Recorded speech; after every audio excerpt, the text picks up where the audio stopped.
The bedroom was too warm. I remember that first. Not the betrayal, not the shock, but the suffocating heat of the room as I pushed open the door at midnight, expecting sleep-rumpled sheets and my husband's familiar snore. Instead, I found Matthew. He was pressed against her. Victoria Chun, his secretary of 3 years, her crimson nails tracing lazy patterns across his chest while her lips curved into a smile that belonged in a predator's dream. The sheets barely covered them. The intimacy of it, the casual certainty in their bodies, told me this wasn't the first time. The world didn't go white like they say in books. It went gray. Everything muted. My hands went numb. Hannah. Matthew's head turned toward me with the slowness of a man caught but not concerned. His smile didn't falter. If anything, it sharpened. We were just... I couldn't hear the rest. My throat had closed. I'd backed out of the room, my vision swimming, and somehow made it to the kitchen. My hands shook as I gripped the marble counter. The counter Matthew had picked out, running his fingers across it like he was planning our future. Our future. I wanted to scream. I wanted to break things. Instead, I sat on the kitchen floor in my silk nightgown like a discarded doll and let the tears come silently. The next morning arrived with a mockery of normalcy. Matthew came downstairs, freshly showered, wearing that charming smile that had seduced me 9 years ago when we met at a law firm networking event. About last night, he began, pouring coffee like we were discussing the weather. Don't. My voice was rough, unfamiliar. Hannah, be reasonable. He sat across from me, his expression patient, condescending. You're overreacting. Victoria and I were just, it's nothing. A moment of weakness. You're being far too sensitive about this. The gaslighting was immediate and expert. I realized then that this wasn't spontaneous passion. It was calculated betrayal dressed in apologies that weren't apologies. I saw you, I whispered. You saw what you wanted to see. You've been so stressed lately, so paranoid. Maybe you should talk to someone. He reached for my hand. I pulled away. His expression hardened for just a second before the mask slipped back on. Don't be like this. It will only make things worse. That afternoon, while Matthew was at the office, I did something that would change everything. I went into his study. Matthew had always been sloppy about digital security. He used the same password for everything. Victoria 1992, her birth year. The irony made me want to laugh and cry simultaneously.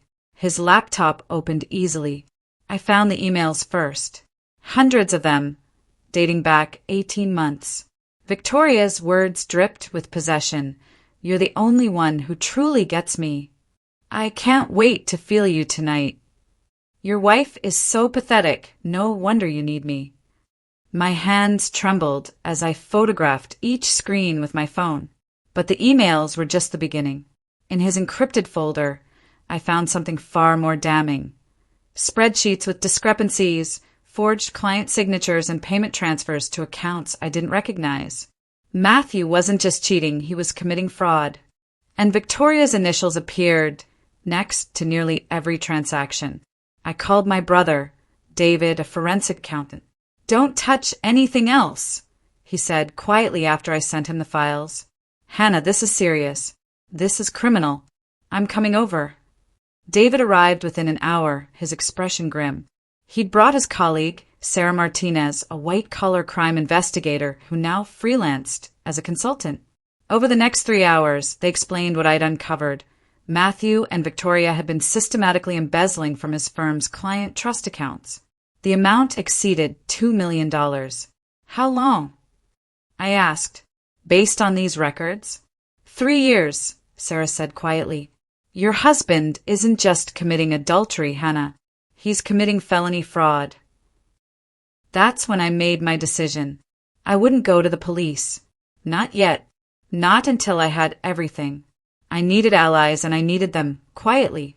David became my first confidant, helping me trace the financial threads. Sarah introduced me to Marcus Webb, a private investigator who specialized in corporate fraud. Marcus was careful, methodical, and crucially, he worked in complete discretion. The police investigation would be messy, Marcus explained over coffee at a neutral location. Public, painful, and Matthew's lawyer would tie it up for years. But if you do this right, if you gather everything perfectly, you can control the narrative. I also reached out to Jennifer Walsh, my oldest friend from law school, who now worked in HR at a major firm. Jennifer had always disliked Matthew. She caught the way he talked down to people, the way he positioned himself as superior. When I told her what I'd found, she didn't hesitate. "I'll help," she said simply. "I know people, and I can get you something Matthew doesn't even know exists." What Jennifer procured was a recording. 3 years ago, Matthew had attended a firm retreat where a confidentiality agreement was discussed. What he didn't know was that Victoria, already his mistress, had recorded a conversation between them in the hotel hallway where Victoria explicitly mentioned moving the money again, and hoping the old lady doesn't notice. The old lady. Me. I had my first piece of evidence that couldn't be denied or explained away. For the next 2 months, I became a ghost in my own marriage. I changed nothing outwardly. I still made dinner. I still smiled at Matthew's jokes. But inside, I was cataloging everything. Every lie, every moment of arrogance, every time he touched me with hands that had touched her.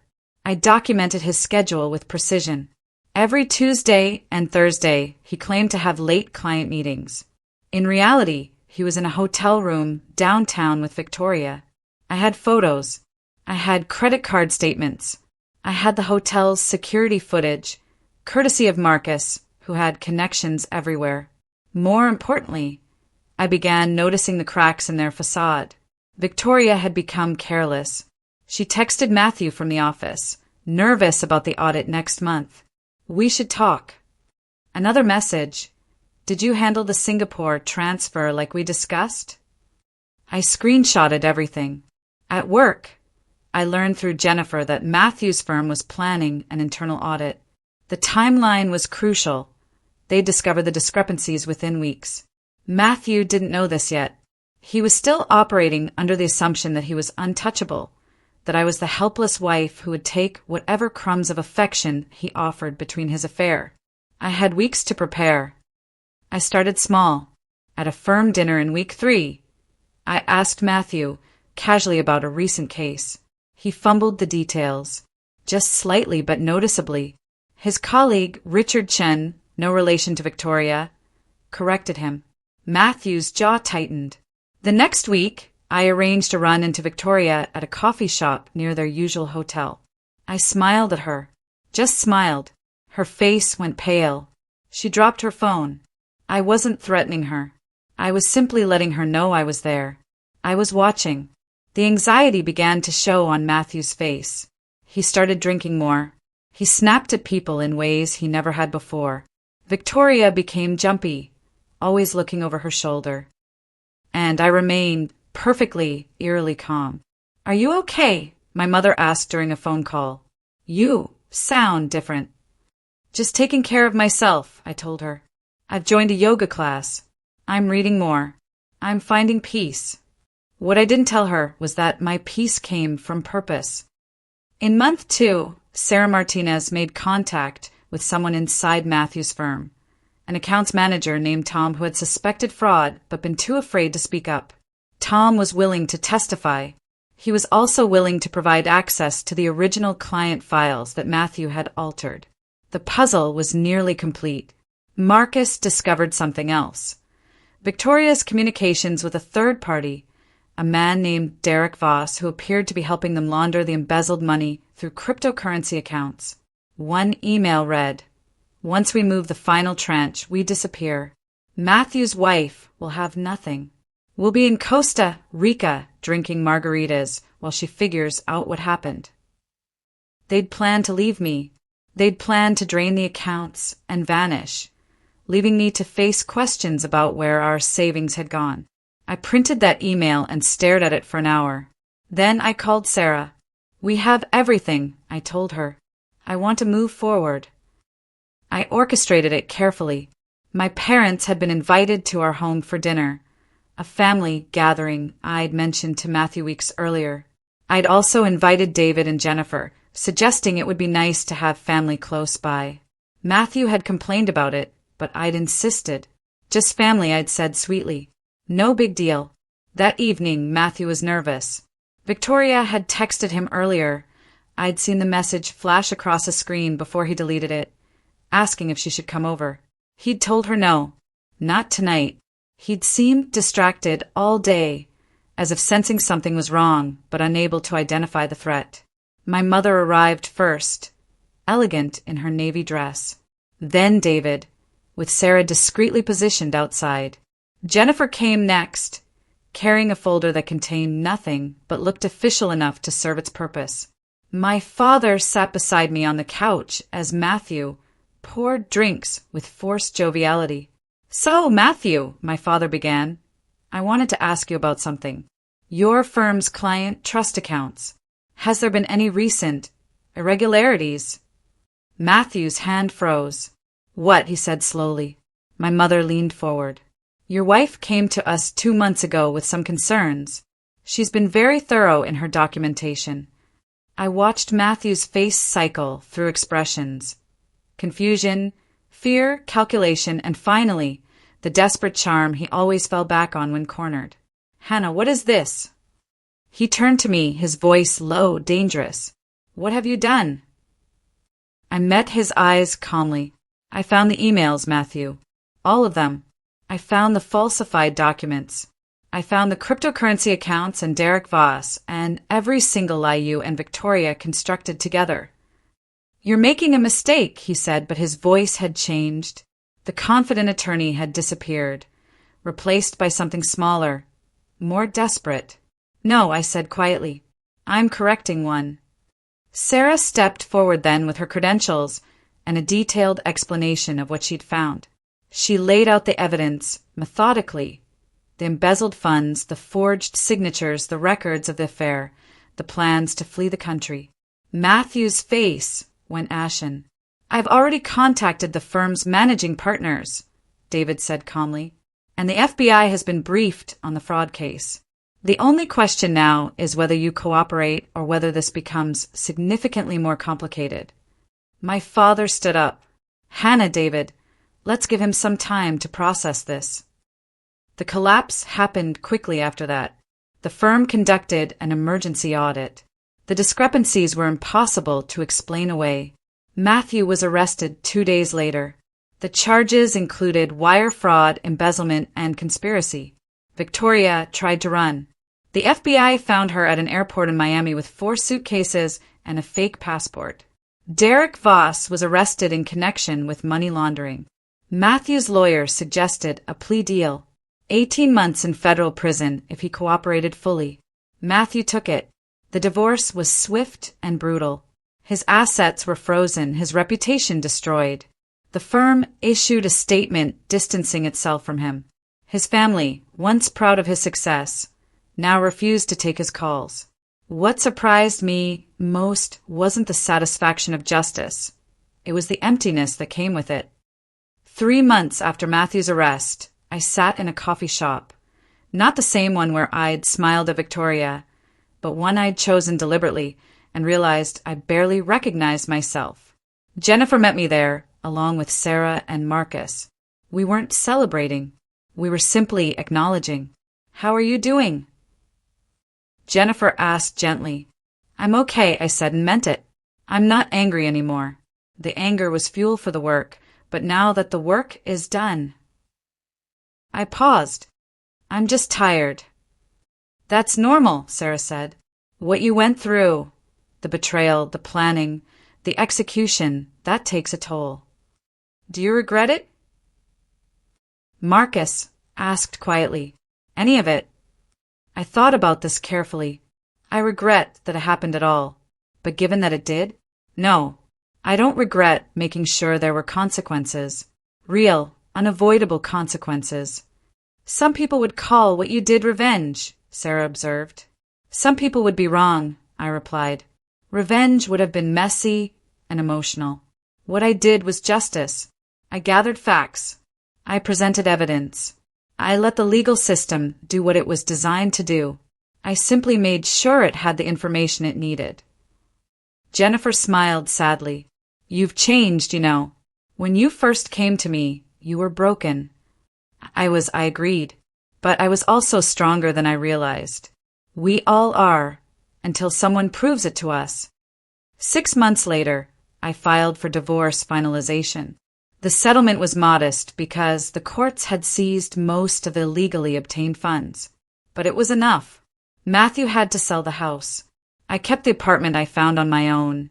Smaller, simpler, but entirely mine. I also made changes I'd been considering. I left the law firm where I'd worked for 8 years. I'd been overlooked there, my ideas appropriated by colleagues, my voice routinely talked over. I'd stayed because Matthew wanted me to, because it looked good, because I'd become comfortable with invisibility.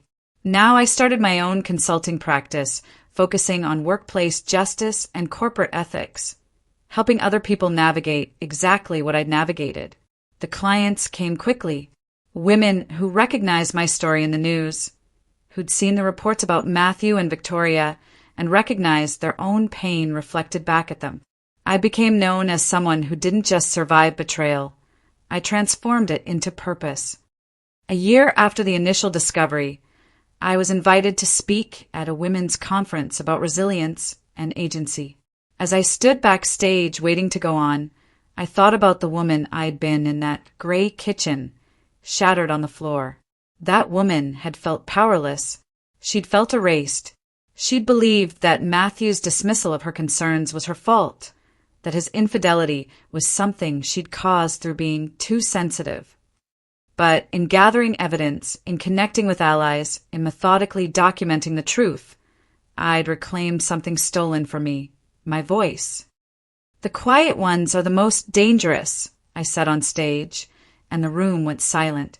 Not because we're vengeful or cruel, but because we see clearly. We observe. We plan. And when we finally act, it's with precision, not passion.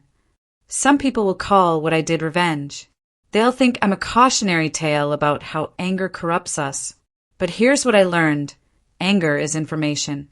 It tells us when a boundary has been crossed. It tells us what we value. And if we channel it correctly, if we marry it with evidence and justice rather than emotion and retaliation, it becomes something powerful. Accountability. Matthew didn't destroy himself because of my anger. He destroyed himself because he committed crimes and then assumed he was too clever, too charming, too important to face consequences. I simply made sure the consequences found him. I received an unexpected email on an ordinary Tuesday. It was from Matthew. He'd completed his prison sentence and was writing a book about his fall, about taking responsibility, about the choices he'd made. He asked if I'd be willing to read an early draft to offer perspective. I almost deleted it. Instead, I sat with it for a week. Then I responded, I've moved forward, Matthew. I suggest you do the same. But if your book helps even one person recognize the warning signs of corruption and betrayal in their own life, then it will have served a purpose. That's not about redemption. It's about consequence, finally leading somewhere useful. I didn't read the book. I didn't need to. I'd already written my own story, and unlike his, mine was one of transformation rather than destruction. The woman in the kitchen had learned something crucial. We're not defined by what is done to us. We're defined by what we choose to do with that knowledge. And sometimes the most powerful thing we can do is simply see clearly, act deliberately, and let the truth speak for itself. The quiet ones are dangerous. I am finally, irrevocably myself. I learned something in my kitchen at midnight. Respect is non-negotiable. My worth wasn't diminished by Matthew's betrayal or Victoria's cruelty, and neither will yours be by anyone's gaslighting. I chose silence, not from weakness, but as a weapon. Patience wasn't passivity, it was power. I gathered evidence, while others assumed I was broken. I documented truth, while they celebrated their deception. Your invisibility isn't permanent. It's preparation. If my story resonates with you, Share it with someone gaslit into believing they're too sensitive, too emotional, too much. Tell them their silence doesn't make them weak. It makes them dangerous in the best way. Your boundaries aren't difficult, they're necessary. Your survival isn't luck, it's extraordinary. The quiet ones see what others miss. We plan what others can't imagine. And when we finally move, nothing can stop us. Subscribe for more stories about women who transform humiliation into triumph, betrayal into justice, and invisibility into power. Hit that notification bell. Your worth was never in question. It was only ever waiting to be remembered. Now, go write your own ending. The revolution starts when you decide you deserve one.